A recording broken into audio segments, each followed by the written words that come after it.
Hello hello master, ఏమండోయ్ madam గారు, ఎందుకంత తొందర? కాస్త ఆగండి, నేను చెప్పేది వినండి. మ్యాటర్ ఏంటంటే, ఇవాళ నేను బయటకెళ్ళాం. బయటకెళ్తే అక్కడేమో నేను ఒక 2 డాగ్స్‌ని చూశాను. అందులో ఒక డాగ్ ఏమో పాపం చాలా వీక్‌గా అనిపించింది. దాని లెగ్ అయితే అస్సలు బాలేదు. కుంటుకుంటూ నడుస్తోంది పాపం. సో, మా దగ్గర ఎప్పుడు అలాగా మేము బయట వెళ్ళినప్పుడు బిస్కెట్స్ అలాగే ఎక్కడైనా డాగ్స్ కనిపిస్తే పెడతామనమాట. అదిగో చూసారా, అక్కడున్న బ్లాక్ డాగే చాలా వీక్‌గా ఉంది. నేను బిస్కెట్స్ పెట్టినా కూడా తినలేదది. ఇప్పుడు సమ్మర్ కదండీ!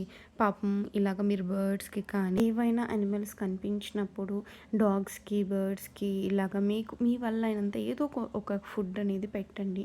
ఇన్ కేస్ మీరు ఫుడ్ ప్రొవైడ్ చేయలేకపోతే అట్‌లీస్ట్ వాటర్ అయినా ఇవ్వండి. ఇదైతే ఎంత ఆకలితో ఉండిందో పాపం. నేను బిస్కెట్స్ పెట్టగానే గుడుగుడుమని తినేసింది. పాపం ఇది మాత్రం తినట్లేదు. ఈసారి ఎక్కడైనా డాగ్స్ కనిపిస్తే కాస్త ఫుడ్డో, వాటరో తప్పకుండా పెట్టండి ప్లీజ్.